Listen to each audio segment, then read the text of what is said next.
Hey guys, it's Marshall from Going Gear, and today we're going to take a look at the Nitecore Explorer series. So we have 4 flashlights to cover, lots of features, pretty cool little lights. So this is going to be one of my longer flashlight reviews, and because of that I'm going to put either on the video itself or down in the description down there the different times where you can jump to the package contents and the interface and the different outdoor beam shots and all that kind of stuff. Because I know a lot of people won't want to watch a 15 or 20 minute flashlight video, so I'll try to help you out. So anyway, Nitecore Explorer series. I don't very often say this because a lot of flashlights we get in, they're so similar. I kind of just review them and then stick them back on the shelf or stick them on our display. These are kind of an exception. So these are some pretty cool flashlights. They have some features that I haven't seen on other lights. Neat interfaces. They're actually truly pocket throwers, which is something that we have a lot of customers ask about. They ask about compact lights that can give some decent distance, and these are those kind of lights. So anyway, let's start talking about them. So we have 4 different lights here. I took all of them except for the EA2 out of the packaging. So we have the EA1, EA2, EC1, EC2. Same interface, same LED, really similar lights other than the batteries that go in them, and because of the batteries you'll have different sizes, different outputs. So the EA2 I left in the packaging just so I could show you the kind of stuff that you get in the packaging. So let's go ahead and actually I'll show you the packaging itself. Nitecore, if you've seen there, like the Smart PD series, the not the most durable packaging in the world. I like this packaging. I think they did a good job. And being a retailer, I like that they put the barcode on the back. But it's got the features, the ANSI specs on the front, so you can kind of see like the EA2, 280 lumens, 150 hours on low. It can go 141 meters, which is pretty cool for a small light, and 5,000 candelas as far as the center spot. So let's go ahead and open it up, pull all the stuff out. Got almost everything out of there. The instructions left in there. And I do actually want to show you the instructions because Nitecore did a really good job on these. I don't know who they had write them, but English is really good. They're really easy to understand. Lots of good information on here. You can see just chock full of text all about the batteries. Even has all the ANSI specs down here on the little graph. Recommended batteries. Which ones are not recommended. All kinds of good information, so definitely take a look at that. Good stuff on there. You have the warranty card, little card that has some information about their different models. So something I want to touch on real quick is you're going to be seeing more models from Nitecore this year than you will from JetBeam. So Nitecore and JetBeam are the same parent company called Sysmax, and Sysmax focused a lot on JetBeam last year, and this year they're going to be focusing on Nitecore. So you're going to see a lot of cool lights come from the Nitecore brand. JetBeam, they put the more tactical, rough and tumble lights. Nitecore is we put, I guess, more of the kind of quirky stuff, so the everyday carry, general purpose lights. You know, something like this isn't exactly something you'd want to mount to your rifle or anything like that. It's more of an everyday pocket light, so that's the kind of stuff you're going to see in the Nitecore line. So anyway, got the light out. Here's the holster. You're going to see a similar nylon holster with all 4 different models. Lights just go inside it. You got the Velcro closure over the top, or hook and loop, and then on the back you have a couple of ways of attaching, so you can attach using the hook and loop. Got that there. Attachment point here. You can see it's covered on the top and the bottom, so it protects the light pretty well. Same kind of holster for all these. Go and pull that light back out. And then a couple other things that you have in here. Standard spare O-ring. You'll see these with pretty much any of the lights that we sell. And you have a lanyard here, which is actually pretty nice, kind of a different material. A lot of times you'll see just some nylon on there, but this is actually kind of a nice soft material, and it's adjustable, so you can adjust the size, slip it on your wrist, keep you from losing your light in horrible, treacherous conditions, which hopefully not many of you are in those. And then this right here is actually a spare switch cover. So if you ever need to replace this, if you happen to wear it out or mess it up or anything like that, they give you a replacement. So that's pretty cool. So a lot of other lights you'll see them include spare tail cover caps, but since this one doesn't have a tail cap, or does have a tail cap, it just has no button on it, no switch on it, they give you a spare switch cover. So like I said, the same kind of contents you're going to see with all 4 lights. We'll go ahead and put all 4 of these side by side just so you can see the size comparison.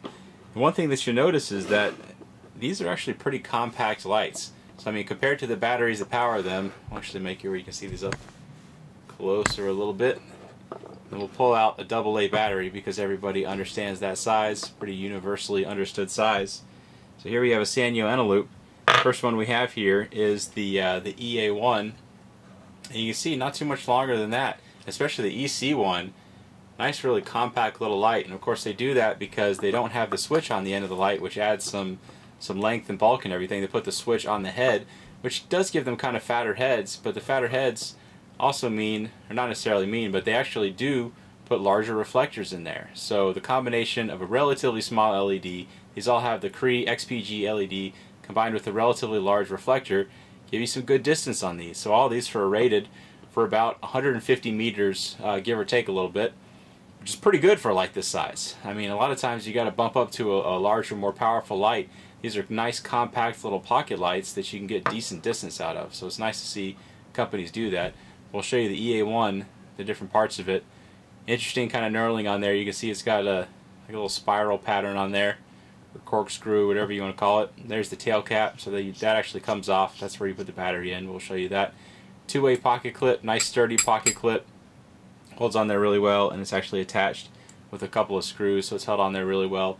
Then here's the switch. We'll definitely get more into this later, but you have two switches there. You have the on-off and the mode, and this little red light right here is a nice feature. We'll talk more about that again. There's your smooth reflector, Cree XPG LED down in there. We'll turn it around a little bit. The same kind of stuff on all these. You're just going to have different batteries and different sizes because of the batteries. So one AA, two AA's, one CR123, two CR123s. And being Sysmax, the JetBeam and Nitecore brands, they always make their lights compatible with a whole bunch of different batteries. So all these except the EA2 are compatible with lithium-ion batteries as well. You can actually get a little bit higher output, but generally you get pretty awful runtime. My ADC these days is a JetBeam RRT01, which can have 500 lumens on a single RCR battery, but the runtime is about 10-15 minutes, which is pretty terrible. So there definitely is a trade-off, but you do have that option, which is kind of nice. So we're going to use the EA1. I'm going to go and stick that Sanyo and a loop inside it, so I'm going to show you the interface. Sysmax loves their silica gel. So there's going to be one of those in all these lights. And actually another thing I wanted to note, let's zoom in on that, just so you can see the threads. Really big square cut threads on that, if I can get my camera to focus. Really big square cut threads. So makes putting the tail cap on and off nice and easy. So just a few turns, you got on there nice and secure. Nice high-vis O-ring, so there's no question about where it is, whether or not it's damaged. Good lubrication on there. There's the inside. You can see nice sturdy spring, and just so you can see the inside of the head, or the inside of the body. Kind of see down in there. Nothing too super exciting. Alright, so let's go ahead and put the tail cap back on. We'll zoom back out, and we'll show you the interface of these things. So the interface and all the different features is what has me excited about this light. A lot of cool stuff going on here, and of course same interface for all four of these. So two switches on here. The on-off, press it and it's going to of course turn the light on. Hit the mode switch and it's going to switch between four different outputs. So by default all of these have four different outputs, and then a fifth one which they call the turbo mode, which is going to draw the max amount of power that it can from the battery and deliver that to the LED. So that's how you're going to get the higher output on your rechargeable lithium-ion batteries. It's not going to run for very long, and it's going to automatically drop the output just so the light doesn't overheat, but you can see it actually does bump up the output a little bit. And then just tap the mode switch to get it back into whatever you had it in last. Like here we have it in the lowest output, press and hold, and it'll go into the high, tap it again, and it's going to go back into the low that we had it in last. So other than your regular outputs, you also have a couple of flashing modes, and then you have that red LED down in there as well. Access the strobe, press and hold that on-off switch and it'll go into the strobe. Just tap it again, it'll turn it off. Press and hold the mode switch and it'll go into SOS. As you saw, the strobe was one of those obnoxious variable ones, which is pretty painful when you have it flashing in your eyes. We manage to flash each other all the time at work with flashlights, of course. And to access the red LED, hit the mode button while it's off and you can see it turns on the red LED, which is a very cool feature. So for low light illumination, you don't want to light up a whole bunch at once. It's very, very minimal, especially in the dark. You're not going to be lighting up a whole lot at once, but it's great for up close kind of stuff, map reading, or when you want to preserve your night vision, or just, you know, really low level illumination. It's perfect for that. And then just tap it again to turn it off. These also have a lockout feature in case you want to lock them out. What you do is you turn the light on. When you have it on, if you press and hold that switch, you'll see it'll flash like that, and then that red LED will start flashing a couple times, and hit the switches, doesn't turn on. Now, unlike a lot of the previous Nitecore products where you had to triple click it to turn it back on, just press and hold that on off switch again and you'll see it come back on. So that's how you get into lockout if you don't want it to have accidental activation. Another way, of course, to do that is just to loosen up your tail cap, because if it's not making contact, we'll show you, you just loosen up a little bit, it's going to turn it off. And of course you can take the battery out as well. But it's nice that they built that into it. And then when it is activated or ready for you to be able to use, you'll see that that little red LED will flash every now and then. Kind of a neat little indicator feature. You can put that on the back of your pack at night so people can see where you are, or if you drop it while you're using it or you forget about it, you'll be able to find it pretty easily. So real quick, to go over the interface, on-off switch, press it to turn it on, tap the mode switch to switch between the different outputs, press and hold the mode switch to go into your highest or turbo output where it's going to deliver the maximum amount of power to the LED possible, and then press and hold on-off, gets your strobe, press and hold mode, gets your SOS. When it's off, just tap mode and you'll have the red LED. And then to lock it out, when you have it turned on, press and hold your on-off and you have it locked, so when you hit that switch, nothing turns on. And then press and hold on-off again to get it back into your regular illumination mode. Alright, so that's the interface of the E series. Again, we have the EA1, EA2, EC1, EC2.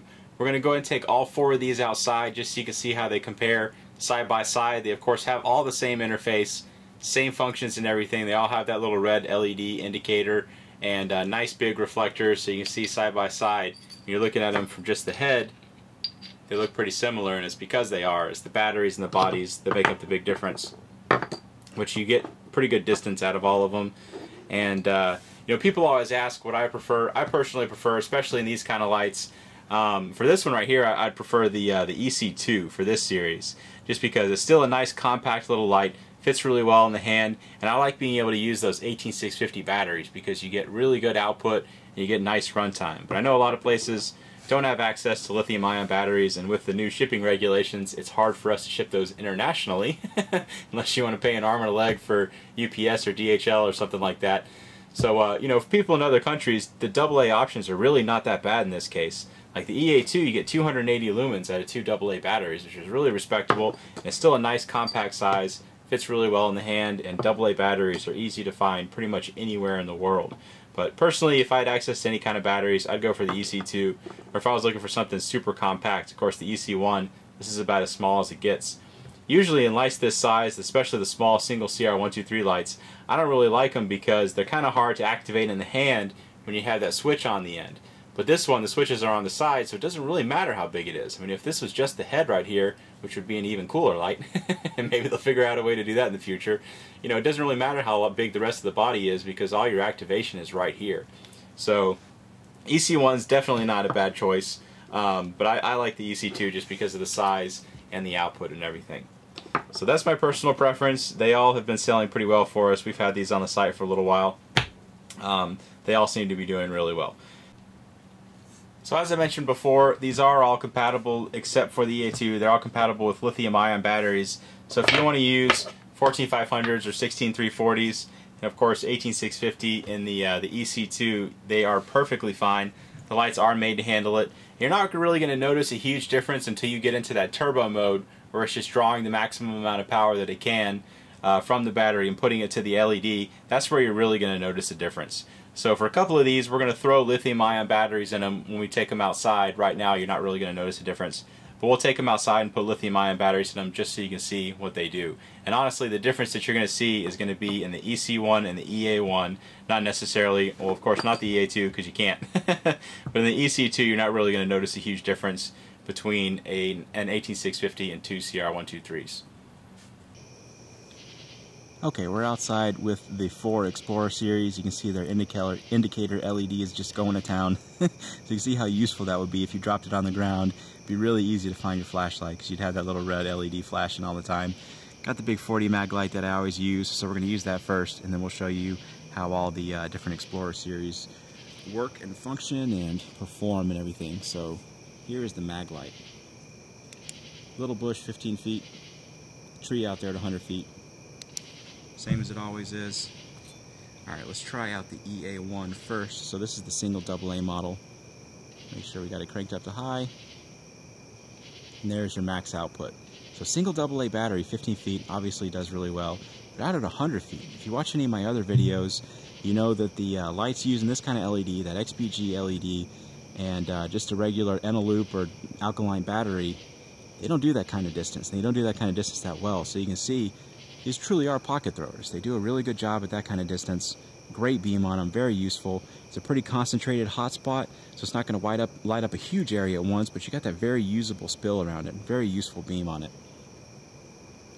Alright, let's try out the EC1 next. So there's the EC1. Make sure we got it. So there's the high, and we'll press and hold for the max output. So you can see a little bit of an increase in lumens. Definitely still a very usable beam. Great distance on this one. And again, this is just a regular CR123. I haven't put the lithium ion in there yet. Alright, here is the EA2. So this is the 2 AA model. We'll cycle through the different outputs. And then put it up on the turbo.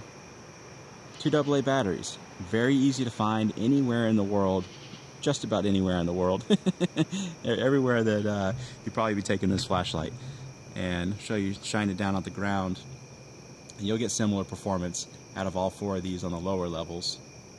But definitely a usable amount of light for up close kind of stuff on the lowest and the lower levels. But then you can crank it up to the max output by just pressing and holding that mode button for even more lumens.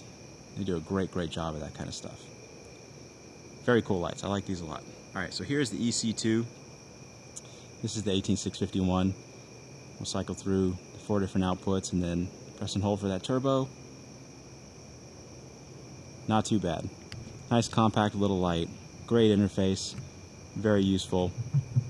Nice, decent beam on this one. Of course, the same as all the other ones. You've got that concentrated hotspot. Nice wide spill. I say it's decent. It's not decent. It's a very useful beam. I really like the beam on these. They did a really good job on these. Alright, let's throw some 16340s and the 2 smaller ones to show you how they do. Okay, so I put some lithium ions in the EA1 and the EC1. Let's try out this EC1 first. There it is with the 16340. You can see nice concentrated hotspot on that. You're going to get some really solid distance out of this thing, and you'll see it even better when we try it at a longer distance here in just a second. But great output on this and a lithium ion battery, and it can handle it, so not really any drawbacks other than the shorter run time, and definitely it's going to get hot faster. But let's try out the EA1 with the 14500, see how it does. Make sure it's on the max output. So there it is on the max output. Up close, it's almost too bright. At a distance, it does great. So on the 14500, that rechargeable lithium ion, AA equivalent battery does really well.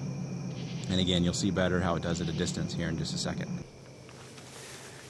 Alright, so I'm sitting down here in the dark, got my EC1 right here. Just want to show you what the red LED looks like when you shine it at the ground.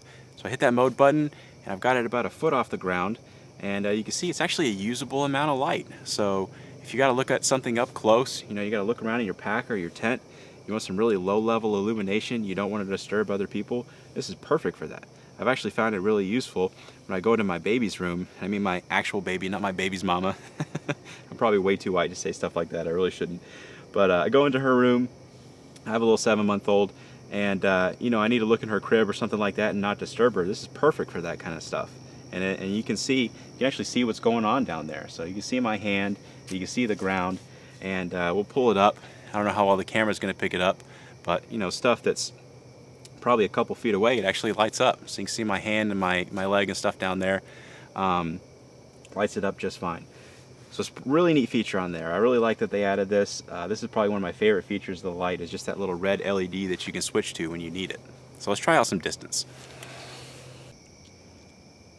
Alright, we have some more distance to work with on the Explorer series. There's those blinking LEDs again. You can see just how useful they be. I mean, imagine that sitting on the ground. You'd be able to see that really well. Actually, you know what? Let's try that real quick.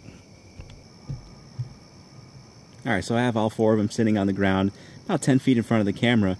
I mean, you can imagine, if you don't have your flashlight, obviously your eyes are going to be pretty well adjusted to the darkness. But I mean, even still, I mean, it's pretty obvious where those things are. I mean, of course, the LED is going to need to be pointed in a direction where you can actually see it. You know, if it's lying on the ground, it's not going to do all that much for you. But, or if the LED is pointed at the ground, I mean, if the flashlight's lying on the ground, which is what it's doing right now, you'll still be able to see it.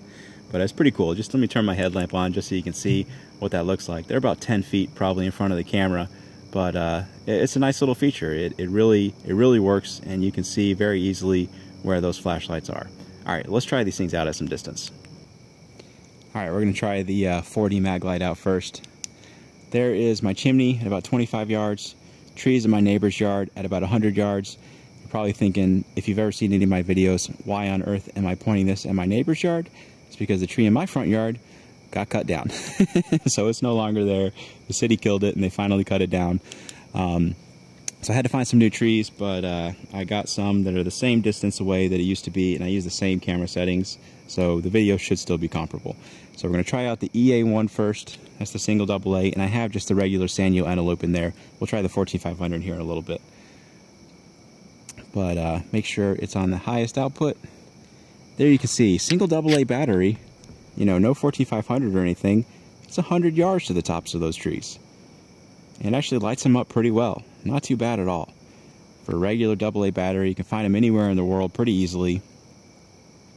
Pretty cool that a AA battery can do that and give you that kind of distance. Alright, we're going to try out the EC1 next. And again, this is just a regular CR123. We'll try out the 16340 here in just a second. But even better output on that. Of course, you got a higher voltage, 3 volts versus 1.2 volts on that Sanyo antelope I have in there. But nice distance for such a compact little light using that Cree XPG LED. As you can tell, I'm very impressed by these lights. Nitecore did a really good job on these. They obviously put a lot of thought and effort into them, and I think they knocked it out of the park.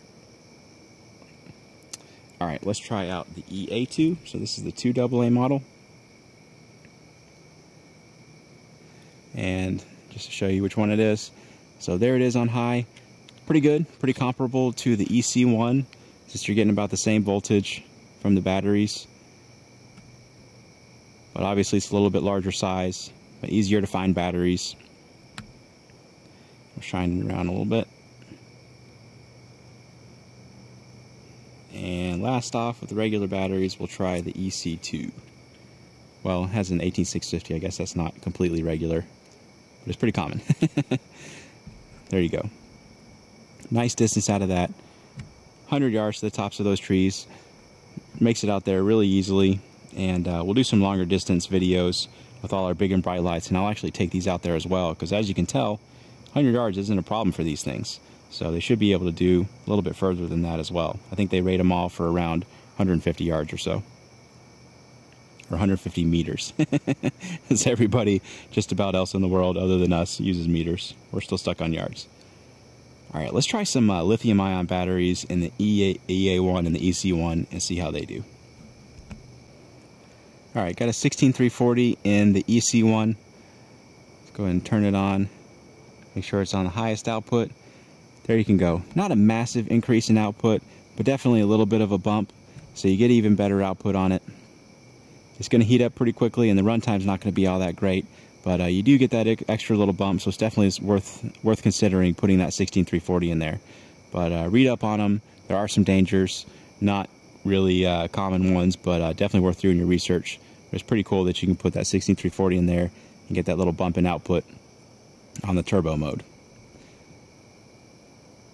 So that is the EC1. Let's try the EA1 with the 14500. This one, you're definitely going to notice more of a difference. So between just a regular Sanyo antelope and the 14500, definitely a lot more output on this one. So really great throw on it. I mean, you're basically getting what you get out of the EC2 out of a little AA sized light. So that's pretty cool. So 100 yards to the tops of those trees, lights them up really well. But same kind of considerations with the EC1 and the 16340. You know, there are some dangers with the lithium-ion batteries, with lithium batteries at all, in fact, but a lot of times it's worth the trade-off, especially if you just follow some basic safety stuff. And buy high-quality batteries. I should say that, since that's probably the biggest factor. The low-quality batteries are really what get you. So we'll do them side by side, just so you can see how they do side by side. They should be pretty similar. So both of these run in lithium-ion batteries. You got the EC1 with the 16340 on the left, EA1 with the 14500 on the right. Just to show you, they are actually those tiny little lights putting out that much light. So yeah, I really like these little lights. I think they did a really good job on them. Great designs on them, really cool interface, very usable modes. The red indicator on there that actually turns into a red constant on LED. I think that was a very cool add-on. Really well designed lights. I think they did a really good job, and these are probably my new favorite series of lights. So these are the Nitecore Explorer series. You have the EA1, the EA2, the EC1, and the EC2. If you like them, you can buy them from us at goinggear.com. Any questions or comments, you can reach us in the comments or at goinggear.com. If you liked the video, be sure to subscribe. We put a lot of other flashlight and gear videos out. Thanks for watching. Just to show you how effective that red light is in real world use, this is what I actually use it for. And yes, that is how she always sleeps. Little butt in the air, stuck in the corner. As you can see how useful that red light can be when you want only a little bit of light. Quinn the Explorer.